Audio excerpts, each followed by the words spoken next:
नमस्कार, रण क्षेत्र देख रहे हैं आप। आपके साथ मैं हूं लावनी विनीत। रण क्षेत्र में एक बार फिर से बात होने वाली है उन आतंकियों की जो लगातार भारत में अशांति फैलाने के लिए आतुर हैं, लेकिन वो भूल गए हैं कि ये आज का भारत है जो छेड़ने पर छोड़ता नहीं है। जिस तरीके से एक तरफ तो हम लगातार देख रहे हैं अनंतनाग के कोकरनाग में आज चौथा दिन हो रहा है, 72 घंटे से ज्यादा का समय हो चुका है। हमारे देश की सेना डटी हुई है, मोर्चा संभाल रखा है आतंकियों को 72 हुरों तक पहुंचाने के लिए। खबर यह आ रही है कि अनंतनाग के कोकरनाग में जिस तरीके से 4 दिनों से लगातार ऑपरेशन जारी है, इस ऑपरेशन में अब तक 4 आतंकियों को ढेर कर दिया गया है। दूसरी तरफ बारामूला में भी 3 आतंकियों को ढेर किया गया है। यानी भारत, हिंदुस्तान जो अपने बलिदानियों का बदला मांग रहा है, सेना अपने साथियों के शौर्य की, बलिदान की लगातार बदला लेने के लिए तैयार है और इसीलिए आतंक पर आखिरी प्रहार के लिए भी तैयारी कर ली गई है। लेकिन इस आखिरी प्रहार में सेना तो डटी हुई है। सवाल उनसे है जो एक तरफ आतंकियों से मोर्चा लेने वाली सेना की वाहवाही तो करती है, लेकिन उसी सेना पर कई बार सवाल खड़ा कर देती है और उसी पाकिस्तान से गलभैया कभी क्रिकेट डिप्लोमेसी के नाम पर करती है, कभी फिल्म डिप्लोमेसी के नाम पर करती है, कभी जो विभिन्न मंच होते हैं उन मंचों पर प्रेम की बात की जाती है। लेकिन सवाल यह है कि क्या पाकिस्तान को यह सब कुछ समझ में आता है, और अगर ऐसा नहीं है तो फिर हम अब भी क्यों पाकिस्तान से निर्णायक युद्ध के लिए तैयार नहीं है। गदर जैसी फिल्में पाकिस्तान में बैन कर दी जाती है, लेकिन भारत में गदर मचाने के लिए पाकिस्तानी आतंकियों को भेजा जाता है। आज सेना ने बाकायदे अपने प्रेस कॉन्फ्रेंस के दौरान भी इस बात को स्पष्ट कर दिया है कि जिस वक्त यह एनकाउंटर चल रहा था बारामूला में, जहां पर 3 आतंकियों को 72 हुरों के पास पहुंचाया गया, उस वक्त भी पाक सेना की तरफ से फायरिंग की जा रही थी, यानी आतंकियों को कवर फायरिंग दी जा रही थी। तो ऐसे में पाकिस्तान से किसी भी तरीके का कोई संबंध क्यों रखा जाए, क्यों पाकिस्तान से एक निर्णायक युद्ध पर हम नहीं आते, आज इसी पर करेंगे खुलकर बात। मेरे साथ कुछ ही देर में जुड़ेंगे कुछ खास अतिथि, कराऊंगी उनसे आपका परिचय, लेकिन उससे पहले ये रिपोर्ट।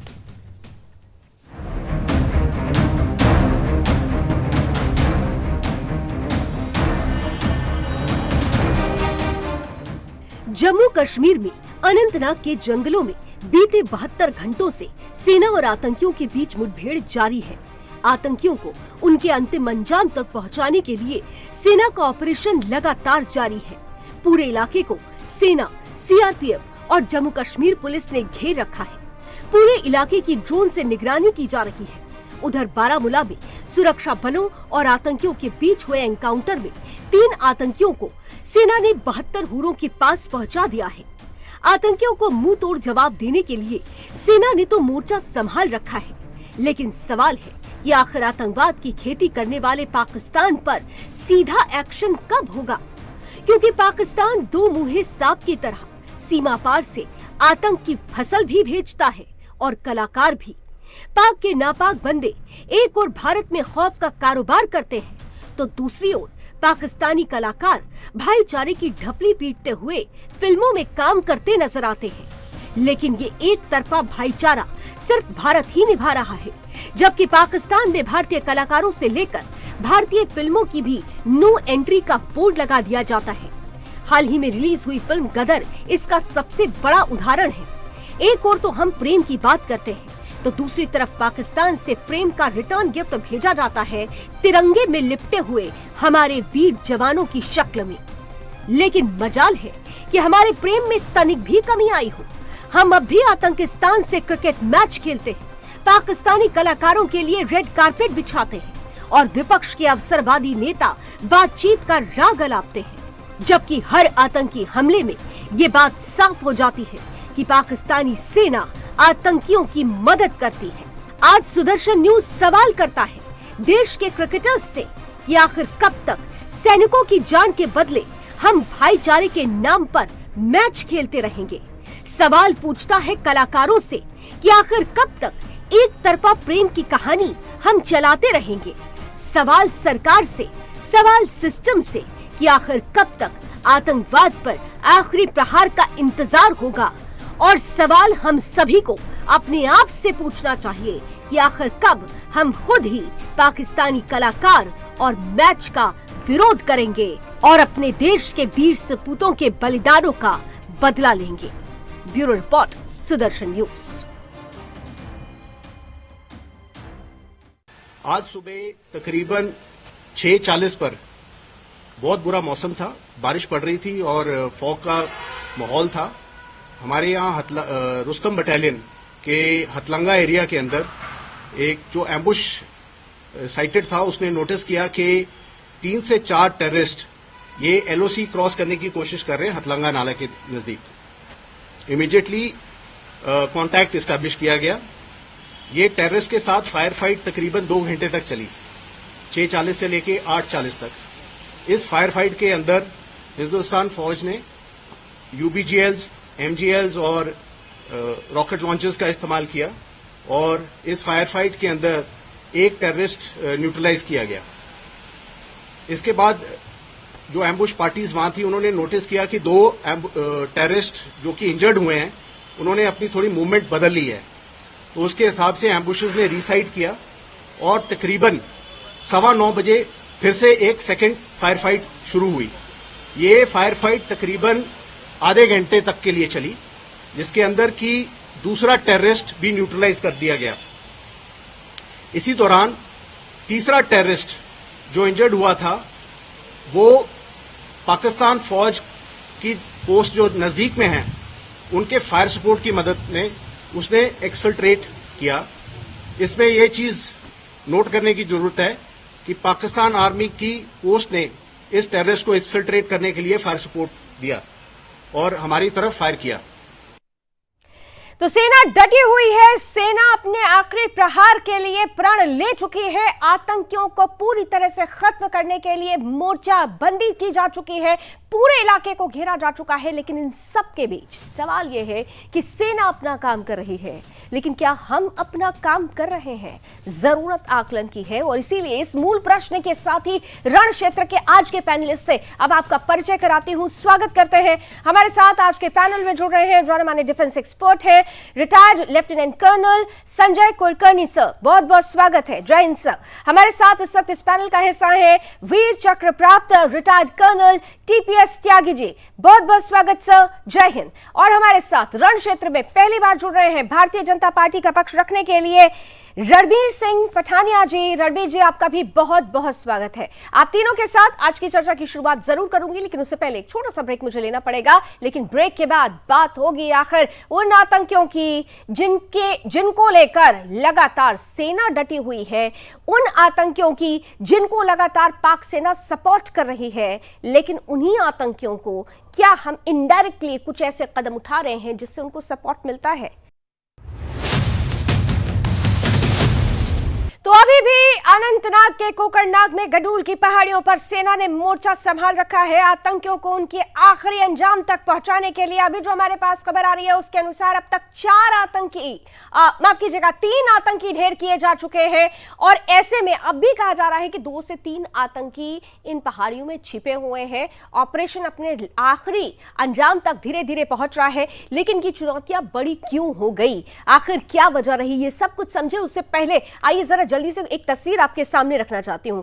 इस पूरे ऑपरेशन में जो बीते 72 घंटे बीत रहे हैं, आज चौथा दिन है, अब चौथा दिन भी लगभग खत्म होने वाला है। इसमें आप देखिए कि लगातार ये गडूल की पहाड़ियां हैं जहां पर आतंकियों ने अपना हाइडआउट बनाया और इसी हाइडआउट को पूरी तरह से ध्वस्त करने के लिए सेना ने मोर्चाबंदी कर रखी है। मुठभेड़ के चौथे दिन लगातार हाई टेक्निक के साथ अब सेना डटी हुई है। क्वाडकॉप्टर का भी इस्तेमाल किया जा रहा है, ड्रोन से अटैक किया जा रहा है, रॉकेट लॉन्चर यूज किए जा रहे हैं। इन सब के बीच बारामूला में भी आज बड़ा एक्शन लिया गया है। सेना की तरफ से 3 आतंकियों को ढेर किया गया। कुल मिलाकर आतंक का सफाया करना है, यही एक प्रण है जिसे लेकर सेना लगातार आगे बढ़ रही है। इन्हीं तस्वीरों के साथ आइए सीधे चलते हैं पैनलिस्ट के पास। मैं संजय सर आपके साथ शुरुआत कर रही हूं। जिस तरीके की परिस्थिति बनी, आज चौथा दिन है और मुझे याद है कि पहले दिन भी आपने कहा था कि जो चैलेंजेस हैं वो इसलिए हैं क्योंकि जिस इलाके में इन आतंकियों ने अपना हाइड आउट बनाया, वहां जो भौगोलिक परिस्थिति है वो एक बड़ा चैलेंज है। लेकिन अब तो सर 4 दिन होने को आए, चारों तरफ से घेर लिया गया है इस पहाड़ी को। बावजूद इसके अभी भी क्या ऐसे चैलेंजेस हैं जिसकी वजह से इस ऑपरेशन को, और कहा जा रहा है कि नेक्स्ट 24 आवर्स भी ये ऑपरेशन चल सकता है? लावली, बात ऐसी है, जो लोगों ने उधर ऑपरेट किया है या जो आपके विजुअल्स हैं वो भी आप देख रहे हैं कि पहाड़ी पे कहां पे उसने अपना जो हाइड आउट है, जो नेचुरल केव होगा या खुद भी जो गुफा बनाई है, वहां से है। तो जब कोई भी पहाड़ में, जब कोई ऐसे पॉइंट पे, ऐसे लोकेशन पे बैठ जाता है, तो अगर उसको पर्सनल फिजिकल अटैक करना होगा तो मुश्किल है। हम लोगों ने कारगिल में भी देखा, और कैजुअलिटीज बहुत होती हैं। ऐसे ऑपरेशन में पेशेंस रखना बहुत जरूरी है, अपने आप को थोड़ा संयम बरतना पड़ेगा। अभी चारों तरफ से घिर गए हैं, उनके पास कितना लॉजिस्टिक सपोर्ट होगा, कुछ भी नहीं होगा। अब ऐसे हालात में हम लोग ड्रोन्स का भी इस्तेमाल कर रहे हैं, हेलीकॉप्टर्स का भी इस्तेमाल कर रहे हैं, हम लोग अपना रॉकेट लॉन्चर्स भी इस्तेमाल कर रहे हैं, दुनिया भर के। मतलब उनको किसी तरीके से वहां पर जहां पे वो डटे हुए हैं उनको मारना है। मरेंगे वो, इसमें कोई शक नहीं, पर अपने को थोड़ा सा संयम बरतना पड़ेगा।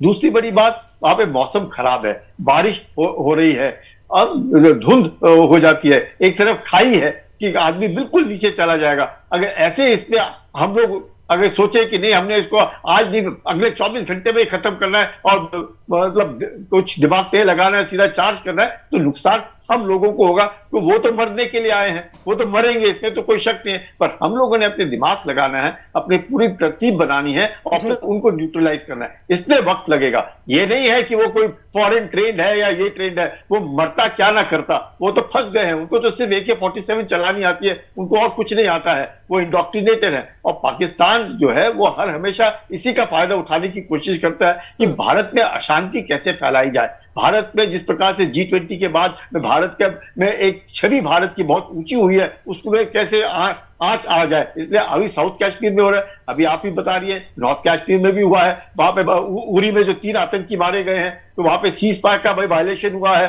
वो पाकिस्तान ने अपनी तरफ से फायर भी किया। ये बौखलाहट है G20 के सफल आयोजन के बाद से जिस तरीके से चीन और पाकिस्तान को दरकिनार किया गया, वो एक्सपोज होते हैं, ये उसकी बौखलाहट है। लेकिन इन सबके बीच में आतंकियों को न्यूट्रलाइज करने के लिए सेना डटी हुई है। मैं कर्नल सर आपके पास आऊं, उससे पहले रणबीर जी से एक स्टेटमेंट देना चाहती हूं, क्योंकि वो सरकार का पक्ष रखेंगे। रणबीर जी, महत्वपूर्ण ये हो जाता है कि हमारी सेना, जिन पर कोई शक व शुबा है ही नहीं, जो लगातार हमारे लिए, अभी देखिए हम और आप तो यहाँ बैठकर डिस्कस और डिबेट कर रहे हैं, लेकिन हमारे प्रहरी अभी मोर्चा संभाल रखा है वहां पर उन्होंने। जब सेना पूरी मुस्तैदी के साथ डटी हुई है, सेना आखिरी अंजाम तक पहुंचाने पर डटी हुई है, लेकिन इस बीच हम एक दूसरी तस्वीर देखते हैं। हम क्रिकेट डिप्लोमेसी करने लगते हैं, हम ट्रेड डिप्लोमेसी करते हैं, हम एंटरटेनमेंट डिप्लोमेसी करने लगते हैं। जब तक इन सब चीजों पर रोक नहीं होगा, तब तक हम कैसे मान लें कि पाकिस्तान सुधरेगा? क्योंकि वो तो वो दुम है जो 12 महीने के बाद भी मुड़ी हुई निकलेगी साहब। रणबीर जी। लावनी जी, आपने जिस परिदृश्य में पूरे विषय को रखा है, ये विषय भारत के लिए एक राष्ट्रीय विषय तो है, सिक्योरिटी रिलेटेड विषय भी है, लेकिन एक मानवीय विषय भी है। तब तक भारत के जांबाज जवान इस तरीके से अपनी जानें इस तरीके से पाकिस्तानी टेररिस्टों के हाथों में अपना जान गंवाएंगे, ये एक विषय है। लेकिन आपके ध्यान में रहे कि सिक्योरिटी पॉइंट ऑफ व्यू से, even diplomatic point of view से, तो जैसे आप क्रिकेट डिप्लोमेसी की बात कर रहे हैं या इकोनॉमिक डिप्लोमेसी की बात कर रहे हैं या एंटरटेनमेंट डिप्लोमेसी की बात कर रहे हैं, हर फ्रंट पे, स्पेशली जिस फ्रंट पे काम किया जाना था, सबसे पहले तो 5 अगस्त 2019 को सरकार का एक लैंडमार्क फैसला और उसके बाद जीरो टॉलरेंस टुवर्ड्स टेररिज्म। सरकार देखें, पिछले 6-7 दशकों में पाकिस्तान में काफी एनर्जी, काफी रिसोर्स, काफी अपना एक आइडियोलॉजिकल वारफेयर या मीडिया या सोशल मीडिया, कई तरीकों से पाकिस्तान ने कई फौरन ताकतों की मदद से कश्मीर में एक अपना इंफ्रास्ट्रक्चर खड़ा किया। लेकिन ये भी बात है कि सरकार ने जो अचीवमेंट की है वो अपने आप में हिस्टोरिक और बहुत जल्दी इनका आपको एक पॉजिटिव आउटकम देखने को मिलेगा। लेकिन ये कहते हैं तो राइडर है, इसमें हमें थोड़ा सा पेशेंट रहना पड़ेगा। थोड़ा इस पेशेंस में सबसे पहले तो भारत का जनमानस, भारत की पॉलिटिकल क्लास जो थोड़ी रिस्पॉन्सिबली बिहेव करे, और मीडिया भी, आप जैसे मीडिया के जो मित्र, मैं आपको नहीं कह रहा, मैं ओवरऑल सबसे बात कर रहा हूँ, सभी कंस्ट्रक्टिवली प्ले करें। पाकिस्तान ने 6-7 दशकों से जम्मू कश्मीर में इन्वेस्ट किया। भारत सरकार ने कहती जीरो टॉलरेंस के ऊपर कर दे दो, भारत सरकार ने जीरो एक चूक वाला एक सुरक्षा चक्र की बात की है, बट 6-7 दशकों से जो खड़ा किया है। और ये तो एक चक्र है आइडियोलॉजिकल वारफेयर। एक वक्त था कि कश्मीर में सूफी टेरर जिसे कहते हैं जिनका एक डोमिनेंस होता था, आज वहाबी का डोमिनेंस है। और वहाबी और सूफी एक आइडियोलॉजिकल वारफेयर, फिर एक फंडामेंटलिज्म निजाम मुस्तफा वाला जो उनका एक प्लान दारुल हर्ब एंड दारुल इस्लाम। तो कई तरीकों से सरकार ने एक सबसे पहले तो इंटेलेक्चुअल एक पॉइंट ऑफ व्यू से, स्टडी पॉइंट ऑफ व्यू से, डिप्लोमेटिक पॉइंट ऑफ व्यू से हर तरीके से पाकिस्तान को अलग अलग करने में सरकार ने, खासकर इस सरकार ने कोई भी कमी नहीं छोड़ी है। और सरकार का स्टैंड बिल्कुल साफ स्पष्ट है। मैं इस बात से पूरी तरह से सहमत हूँ। जो कुछ लोग सर, मैं इस बात से करने की कोशिश कर रहे हैं, चाहे शेखुद्दीन सोद, कांग्रेस, रणबीर जी, आपकी इस बात से मैं पूरी तरह से सहमत हूँ कि धारा 370 का खात्मा ये एक हिस्टोरिकल फैसला है, बहुत बड़ा परिवर्तन आया, इसमें कोई दो राय नहीं है।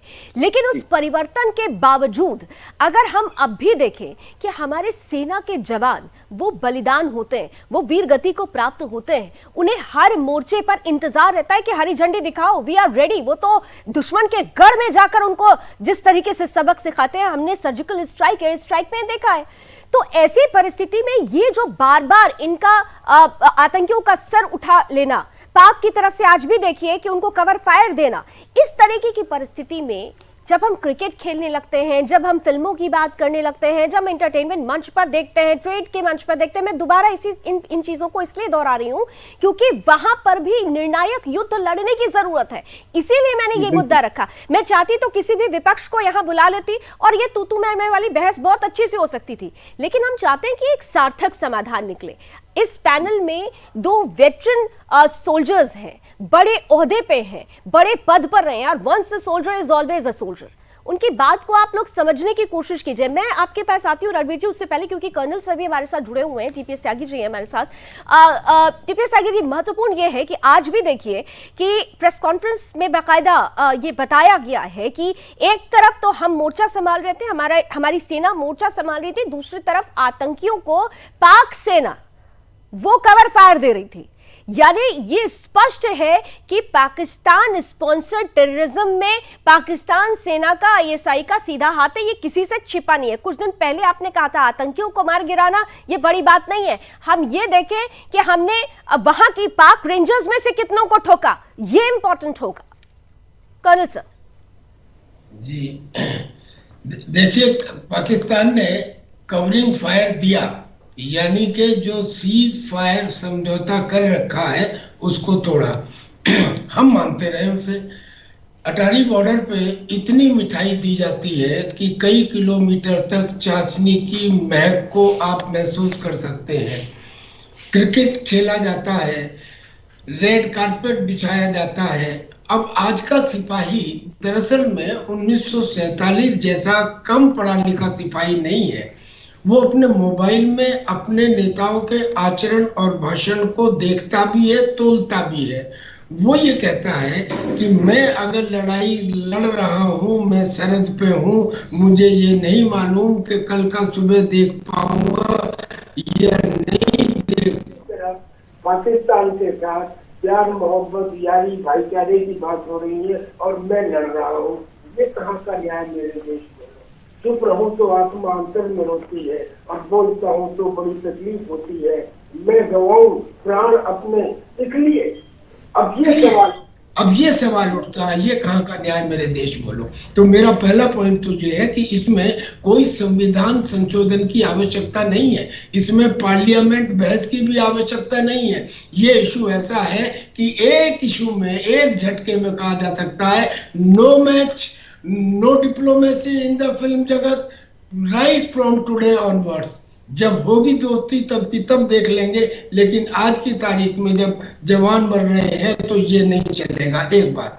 दूसरी बात, आपने कहा कि हमें अपने पर भी प्रश्न पूछे जाने चाहिए। मैं 2-3 प्रश्न पूछता हूं और वो इस आधार पर ना लिए जाए कि किसी बड़े आदमी ने कहा है साहब आप उसका उल्लंघन कर रहे हैं। नो, तर्क और सिद्धांत के आधार पर।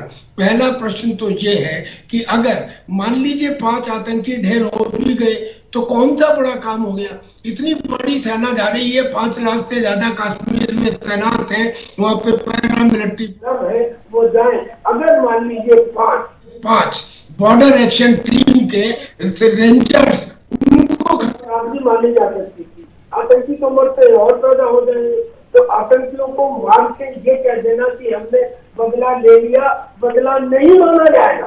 बदला तब माना जाएगा जब हम बैटल फ्रंट को चेंज करके हमारी सेना वहां के लॉन्चिंग पैड को खत्म करेगी और एक्शन लेगी। पहली बात। दूसरी बात, हमें आवश्यकता ही नहीं, एक जमाना था तब की बात, और आज हमें आवश्यकता ही नहीं कि हमारी टीम आतंकियों को घेरे।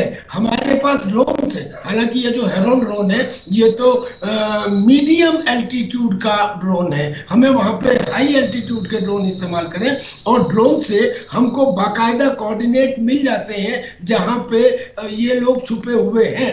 अब जो अगर छुपे हुए हैं और जमीन के नीचे हैं तो इलेक्ट्रॉनिक सर्वे का भी हमारे पास कैपेबिलिटी है। हमारे पास वो कैपेबिलिटी भी है कि अगर कोई वहां से अपने मोबाइल फोन का इस्तेमाल करता है तो हमें उसकी लोकेशन का पता लग जाता है, और एक दफा लोकेशन का पक्का पता लग गया तो हमारे पास स्टैंड ऑफ कैपेबिलिटी का मतलब कि दूर से ही हम अपने रॉकेट से, आर्टिलरी से, या जरूरत पड़ी तो किसी शॉर्ट रेंज मिसाइल से एक्शन लेके तबाह कर सकते हैं। हम कर सकते हैं, लेकिन ऐसा हो क्यों नहीं रहा है? सबसे महत्वपूर्ण ये है कि ऐसा हो क्यों नहीं रहा है। संजय सर, सबसे महत्वपूर्ण है जैसी बातें कर्नल सर कह रहे हैं कि देखिए क्या होता है कि हम बार बार एक्शन के बाद रिएक्शन करते हैं, हम हर बार रिएक्टिव मोड में क्यों नहीं रहते हैं?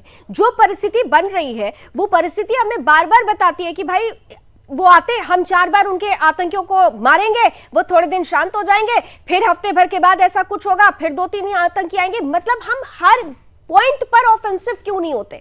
हम कभी डिफेंसिव हो जाते हैं, कभी ऑफेंसिव हो जाते हैं, वो स्टेगनेंसी क्यों नहीं आ पाती? लावनी, आपका बहुत बढ़िया सवाल है कि बार बार हम लोग क्यों मतलब कैजुअलिटी हो जाते हैं। वी मस्ट बी प्रोएक्टिव, बिल्कुल ठीक कहना है आपका। लेकिन जो आतंकी है जो घूम रहा है उसके 2 सींग तो है नहीं ना कि हम उसको पहचान ले ये आतंकी है या कॉमन मैन है या नॉर्मल आम आदमी है, नहीं पता चलता है। वो जब फायर करेगा तभी पता चलेगा कि ये आतंकी है। और हम किसी के ऊपर फायर, हम एक लोकतंत्र हैं, एक रूल ऑफ लॉ है, पूरे विश्व भर में हमारी एक छवि है किसी प्रकार की। यस, ऑल आउट जो ऑफेंसिव की आप बात करें, जरूर डिप्लोमेसी आप देखिएगा, उनका हाई कमिश्नर हमारे यहाँ नहीं है, हमारा हाई कमिश्नर उधर नहीं है। एंटरटेनमेंट इंडस्ट्री जैसे बात करें उसके ऊपर रोक लगी हुई है। बाकी जो नॉर्मल है, क्रिकेट मैचेस नहीं करने हम बंद कर सकते, नहीं करेंगे। हम पाकिस्तान को आइसोलेट कर सकते हैं, हमने पाकिस्तान को आइसोलेट किया, इसलिए फाइनेंशियल एक्शन टास्क फोर्स ने उसको ग्रे लिस्ट पे रखा और कहा कि टेरर फंडिंग करें आप लगातार। लेकिन चीन उनका एक ऐसा जिगरी दोस्त बन के बैठा है कि हाफिज सईद जैसे जो लोग हैं जो इनके ऊपर यूनाइटेड नेशन से सैंक्शंस हैं, उनको भी वो बचाने की कोशिश करता है और वीटो पावर भी इस्तेमाल कर लेता है। तो ये जो है परिस्थितियां हैं, अब हमारे ये दोनों दुश्मन हैं, पाकिस्तान और चीन, और ये दोनों मिलकर के हमारी जो छवि है भारत की उसको बिगाड़ने में लगे हुए हैं, क्योंकि वो जानते हैं कि भारत एक ऐसी मकाम पर जा पहुंचा है जहां पे उनको दिक्कत होगी। इसमें काफी एक षड्यंत्र है और उस षड्यंत्र में हमने यकीन करना है। लेकिन वो बड़ी बात हुई, सवाल ये है जो नॉर्मल आम आदमी पूछता है, इतनी अच्छी फौज है, इतना सब कुछ है, क्या हम लोग ये 3 आतंकी नहीं मार सकते? ऐसे नहीं है कि हम 3 आतंकी नहीं मार सकते। आपको ज्योग्राफिकली वो कहां पे है? पहाड़ों में जिसने एक ऊंचाई पकड़ के रखी हुई है, चाहे वो 2 ही आदमी हो और उनके पास जब तक हथियार में एम्युनिशन है और उनमें जान है वो तो फायर करता रहेगा। और आप अगर वैसे चलेंगे, charge of the light brigade के जैसे उनके ऊपर चढ़ेंगे तो कैजुअलिटीज होगी। लेकिन हमारे पास बाकी जो आले हैं, जिसका कर्नल त्यागी साहब, वो सब आले इस्तेमाल होते हैं, ऐसे कुछ नहीं जो नहीं होता है। लेकिन वो अपने जो लोकेशन है वो शिफ्ट करते रहते हैं। इसीलिए तो कहीं ये नहीं कि एक ही हाइड आउट है, उन्होंने 2-3 हाइड आउट बना और अचानक नहीं बना है। ये काफी महीनों से उधर सर्वे करेंगे, वहां के जो लोकल लोग हैं उनकी मदद लेंगे, लोकल लोग उनको खाना खिला रहे हैं, इसलिए तो वो वहां पे जिंदा है। अगर लोकल लोग वहां के उनको खाना ना खिलाएं तो वो कैसे जिंदा रह सकते हैं? अगर किसी मालूम है ये क्या हो जो रहा है। लॉजिस्टिक सपोर्ट है, इसी की तो स्क्रूटनी करना इंपॉर्टेंट हो जाता है। हमारे साथ सेना के दोनों बड़े अधिकारी हैं, दोनों ही स्ट्रैटेजिकली क्या होना चाहिए सेना के पॉइंट ऑफ व्यू से वो रख रहे हैं, लेकिन जब हम पॉलिटिकली देखते हैं रणवीर जी, इंपॉर्टेंट ये है, देखिए सेना तो हर मोर्चे पर तैयार है, हर तरीके की स्ट्रैटेजी बन रही है, लेकिन यहां पर पाकिस्तान के जो हालात हैं, अभी पाकिस्तान में गृह युद्ध जैसी स्थिति बनी हुई है, पॉलिटिकल अस्थिरता है, पाकिस्तान में भुखमरी है, ये सब कोई देख रहा है। क्या आपको नहीं लगता कि this is the right time, जब सेना बार बार कहती है ना कि हम सिर्फ इंतजार में हैं, क्या उनका ये इंतजार अब खत्म नहीं किया जाना चाहिए? क्या उनको वो इशारा नहीं करना चाहिए? क्या पाक पर अंतिम प्रहार जो खास तौर से होना चाहिए उसके लिए हरी झंडी नहीं दे देनी चाहिए? रणबीर जी, लावनी, मैं आपकी हो सकता हो कि मेरा सवाल, क्योंकि बहुत सारे लोग कहते हैं कि बहुत हाइपोथेटिकल हो जाता है, आप लोग सोचते हैं कि तुरंत आप गोला बारूद उठाइए और पाकिस्तान पर टूट पड़िए, ऐसा नहीं है। लेकिन जो सिचुएशन बनी हुई है, उस सिचुएशन के मद्देनजर क्या आज का सिनेरियो इस डिसीजन को कंपैटिबिलिटी देता है? इसलिए मैंने ये प्रश्न पूछा आपसे। लावनी, ऐसा है कि जो आपके इस डिबेट का तात्पर्य है और जो आप कहना चाहती हैं और जो आपकी व्यू पॉइंट को कहते दर्शक समझ रहे हैं कि आतंकवाद पर अंतिम प्रहार कब होगा, आपकी बात ठीक है, पूरे देश का सेंटिमेंट है कि एक वक्त था कि permissible form of terrorism and impermissible form of terrorism, good terrorism and bad terrorism, लेकिन आज कोई ऐसी भाषा, परिभाषा या कैटेगराइजेशन नहीं। सरकार का व्यू पॉइंट, सरकार की नीति, सरकार की नीति और पर्टिकुलरली आर्मड फोर्सेस जो उस माहौल में काम कर रही हैं, बिल्कुल साफ और स्पष्ट है, कोई लिहाज नहीं। और अंतिम प्रहार की जिसे कहते हैं बात वर्चुअली सरकार ने डिसाइड कर लिया है।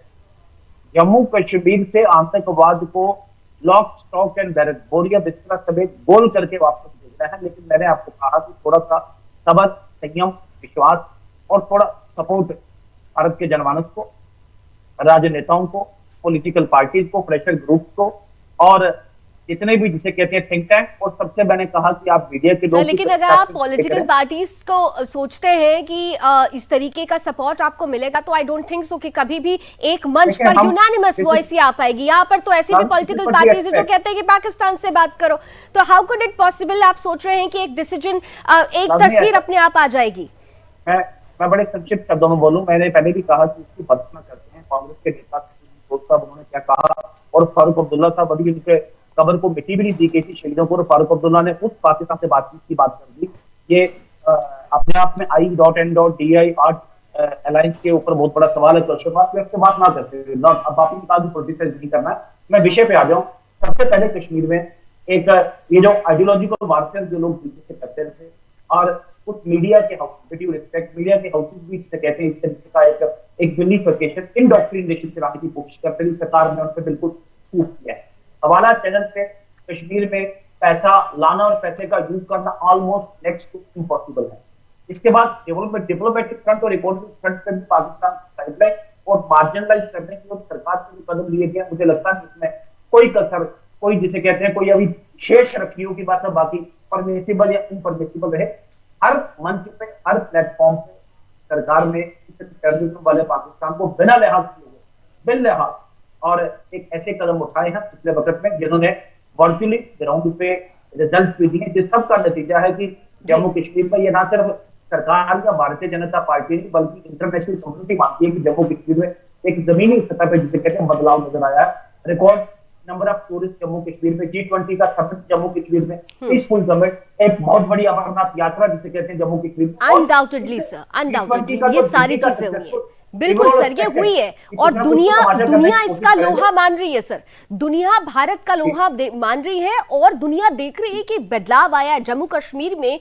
खुद हमने ग्राउंड पर जाकर देखा कि वहां पे बहुत सारे ऐसे युवा हैं जो सेना में आना चाहते हैं, लेकिन जो परिस्थिति अगर अचानक गाहे बगाहे ऐसी तस्वीर सामने आती है कि हमें सेना के 2 बड़े अधिकारियों को खोना पड़ता है, DSP को खोना पड़ता है, एक और जवान बलिदान हो जाते हैं, तो ये प्रश्न बनना स्वाभाविक है। इन सबके बीच जल्दी से संजय सर, जो बातें रणबीर जी कह रहे हैं, देखिए सरकार की अपनी प्रतिबद्धता है, कुछ लिमिटेशंस जरूर होती है, अगर हम इंटरनेशनल पॉलिटिक्स के पॉइंट ऑफ व्यू से देखें वो अपनी जगह पे है, लेकिन भारत के अंदर का जो आवेश है, जो आवेग है, वो एक जवाब मांगता है कि भाई बदला ले लो, खत्म करो सब चीज जो बार बार इस तरीके की तस्वीर को प्रस्तुत करता है। सेना के बड़े अधिकारी होने के नाते क्या आपको लगता है कि जो पाकिस्तान के अभी हालात है, उन हालातों में अगर हम रिएक्टिव मोड पर आ जाते हैं तो क्या एक बड़ा बदलाव आ पाएगा, एक बड़ा जवाब मिल पाएगा? अगर हम रिएक्टिव मोड में आ जाए, यानी हम एक्शन पहले नहीं करें, हम पहले ही रिएक्शन करते हैं, then we will see about the action.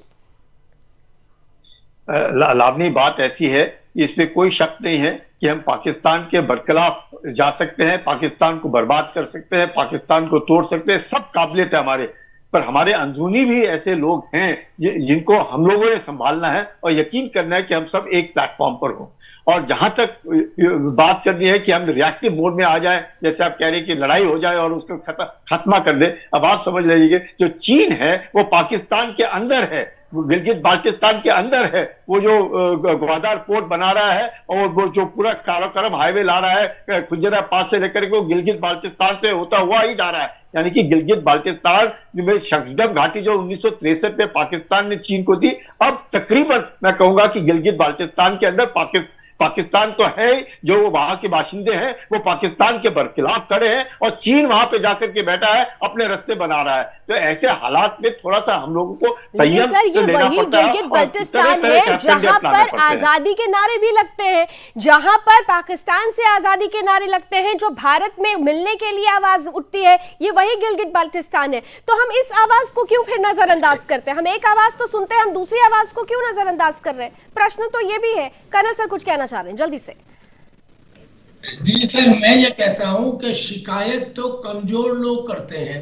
हम पाकिस्तान के ऊपर की ये कहते रहे कि पाकिस्तान ने ये किया, चीन वहां बैठा हुआ है। अरे भाई, उनको जो करना है करे, हमारी जिम्मेदारी ये है कि उसमें हमारा नुकसान नहीं होना चाहिए। अब ऐसे में आप बात करने लगे धैर्य की, संयम की, सहनशीलता की। भाई साहब, ये सारी चीजें व्यक्तिगत चरित्र का हिस्सा हो सकती है, ये राष्ट्रीय चरित्र का हिस्सा और आर्मी के चरित्र का हिस्सा नहीं है। अगर पृथ्वीराज चौहान ने पहली बार मोहम्मद गौरी को माफ ना किया होता तो हिंदुस्तान का इतिहास दूसरा होता। मेरे कहने का मतलब ये है कि नो धैर्य, नो सहनशीलता, एक्शन वी आर कैपेबल। या तो ठीक है रणवीर जी, यही आवेश है, यही जोश है जो इस वक्त सेना के हर एक सैनिक में इस वक्त जो अनंतनाग में डटा हुआ है, उसके मन में भी यही चल रहा होगा। इसलिए उस मन के भाव को समझते हुए अब सरकार को थोड़ा सा, मैं कहूंगी कि मैं थोड़ा सा शब्द इस्तेमाल कर रही हूं, लेकिन कर्नल सर और शायद लेफ्टिनेंट सर इससे सहमत नहीं हो, कहेंगे पूरी तरीके से आपको एक ऑफेंसिव हो जाना होगा, क्योंकि सेना इसी बात का इंतजार कर रही है। सर कहते हैं भावना समझ सकता हूं, लेकिन सहानुभूति वाली कोई बात नहीं मैंने कहा, कोई सहानुभूति नहीं, कोई रेस्टोरेंट नहीं, एब्सोल्युटली नॉट। मेरे ख्याल से मैं अपने व्यू पॉइंट मैं नहीं बोलूंगा, आपको समझ नहीं आया, मैं बोलूंगा शायद मैं समझा नहीं पाया। Absolutely not. मैंने कहा कि 6-7 दशकों से पाकिस्तान जम्मू कश्मीर में ट्रबल क्रिएट कर रहा है। सिर्फ इसकी जियोपॉलिटिकल पोजीशन ऐसी है जम्मू कश्मीर की कि वहां पे हम चाइना के साथ, फिर यहाँ पे बर्मा और नेपाल उसके साथ साथ, तो और जम्मू कश्मीर का एक जो पार्ट है वो चाइना के इलीगल कंट्रोल में है। और जैसे लावनी जी आप बता रहे गिलगित बाल्टिस्तान, वो तो जम्मू कश्मीर का लीगली, एथिकली और मॉरली, पॉलिटिकली जम्मू कश्मीर का अस्तित्व तो हमारा ही है, बिल्कुल हमारा ही है, पाकिस्तान के कंट्रोल में। तो ओनली इनफिनिश्ड एजेंडा मेरा मानना है 5 अगस्त 2019 के बाद वो जम्मू कश्मीर जो पाकिस्तान के कंट्रोल में, टेररिज्म को तो कंट्रोल करना, लेकिन उसको थोड़ा एनलार्ज करें एक बड़ी डिबेट को, वो जम्मू कश्मीर का हिस्सा जो पाकिस्तान और चीन के कंट्रोल में, उसको वापस लेना, उसको भारत की सीमा में जम्मू कश्मीर की सीमा में एंटर करना, ये भी हमारा एक एजेंडा। और इसके ऊपर भी कड़ीबद्ध तरीके से काम करना, सरकार वचनबद्ध भी होनी चाहिए, चलिए हम इंतजार करेंगे सर, हम बिल्कुल इंतजार करेंगे कि जिस अखंड भारत की बात लगातार करते हैं और सेना भी जिस मुस्तैदी के साथ डटी हुई है और इसी भावना के साथ आगे बढ़ रही है, उस भावना को जल्दी अमली जामा पहनाया जाएगा। समय की कुछ सीमाएं हैं, इसलिए thank you so much gentleman हमारे साथ जुड़ने के लिए। रण क्षेत्र में आप सभी ने हमारे लिए समय निकाला, बहुत बहुत धन्यवाद। कुल मिलाकर अगर देखें तो इस वक्त भी कोकरनाग की गडूल की पहाड़ियों पर ऐसे ही हमारी सेना डटी हुई है। आतंकियों को 72 हूरों तक पहुंचा बचाने के लिए जिस प्रण को सेना ने लिया हुआ है, उस प्रण के प्रति अपनी प्रतिबद्धता दिखाते हुए लगातार वो आतंकियों को ध्वस्त कर रही है, खत्म कर रही है। ये काम सेना कर रही है, पूरी कर्तव्य निष्ठा के साथ कर रही है, लेकिन कुछ काम हमें और आपको भी मिलकर करना है। वो काम है अपने राष्ट्र के प्रति, अपनी सेना के प्रति अपनी वफादारी इस तरह से दिखाकर कि ना तो पाकिस्तान के साथ किसी भी तरीके का मैच हो, ना किसी भी तरीके की इंटरटेनमेंट डिप्लोमेसी और ना ही किसी तरीके की ट्रेड डिप्लोमेसी। जब हम एकजुट होकर हर मोर्चे पर पाकिस्तान को साइडलाइन करेंगे तो उसे अपनी औकात भी समझ में आएगी और पाकिस्तान से प्रायोजित आतंक पर भी पूरी तरह से प्रतिबंध लगेगा। यही होगा हमारा निर्णायक युद्ध। उम्मीद करते हैं कि हमारा पूरा देश इस पर प्रतिबद्धता के साथ एकजुट होकर एक सुर में एक साथ आएगा रण क्षेत्र में। इसी उम्मीद के साथ अभी बस इतना ही। देश और दुनिया की तमाम खबरों के लिए आप जुड़े रहिए सुदर्शन न्यूज के साथ। जय हिंद।